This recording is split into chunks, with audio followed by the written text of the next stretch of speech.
This is basically my Prezi or presentation on the body's responses to temperature. Right, so moving into the first slide, which is heat loss. There's basically four main ways that the body can lose heat.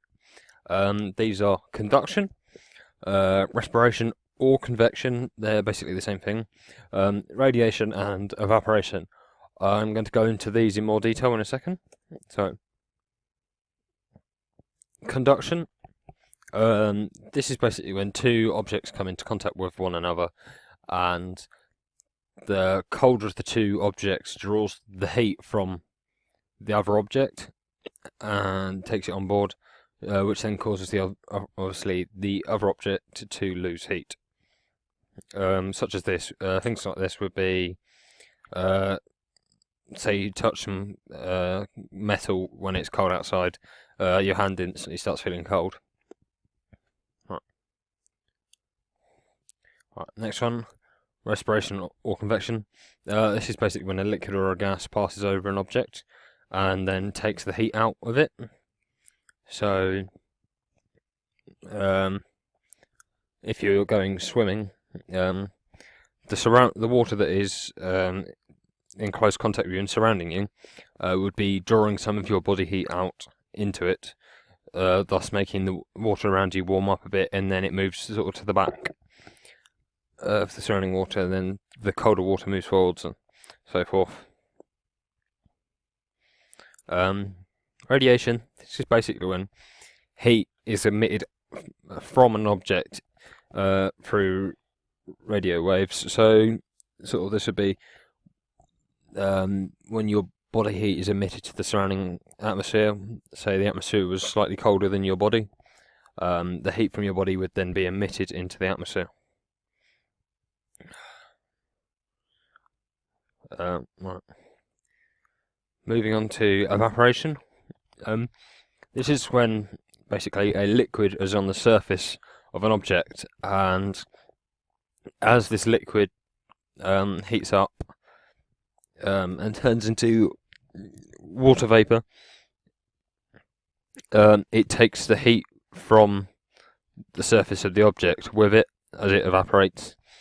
So this is basically what happens when you sweat. When you the sweat is on the top layer of your skin, and then it draws the heat out with it when it evaporates.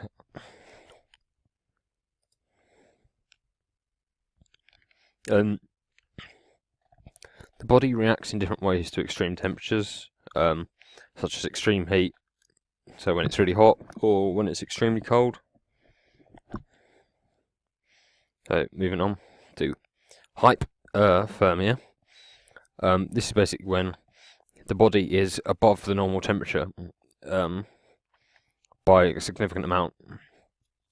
So there are signs and symptoms of this. First of these are heat cramps, which is basically due to water and electrolyte loss, so this would be through sweating.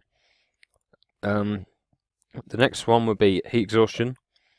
This is extreme fluid loss. So when you become extremely dehydrated and start getting things like headaches, you sort of have a weaker pulse, things like that. This is it's due to prolonged sweating. So you keep sweating while doing exercise in hot conditions, and don't drink anything or don't intake any fluids, then this will obviously cause you to end up with heat exhaustion. Heat stroke. This is when your internal body temperature rises above 40 degrees. Some signs of this would be your pulse becomes rapid, you go very pale, and kept quite clammy. Right. Dehydration. This is quite a common thing when doing exercise in warm temperatures. This occurs when you lose more fluid than you take in. So this is basically when you lose more than 5% of your body weight in water. So this would just say you did a fitness session for half an hour, and you didn't, or in a hot room, and you didn't drink anything, and you were sweating for that entire time, and sweating quite a lot, and you hadn't drunk anything, this would obviously cause you to become dehydrated. Thermoregulation. This is basically sort of essential for the body to survive in varying temperatures. As these are all these mechanisms I've talked about, the ways to lose heat. Heat's obviously a major problem for athletes when they're trying to compete, because it sort of limits their ability, and it can obviously lead to these side effects of prolonged exercise in extreme heats. An example of this would be the athletes have to be prepared for the up and coming Rio Olympics, because it's going to be easily in the 30 degrees over there. So they'll have to become sort of acclimatized to that sort of temperature in order to be able to compete properly, because if you get too hot, for example, you might become sort of delirious and not be able to sort of convey your skills as well as you probably should be able to. Or you could become quite dehydrated if you don't know how to drink enough water properly, don't know the correct intervals on when to drink.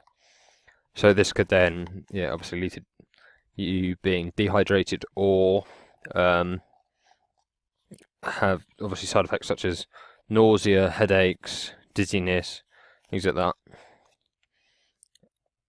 And that is the end. Thank you for listening.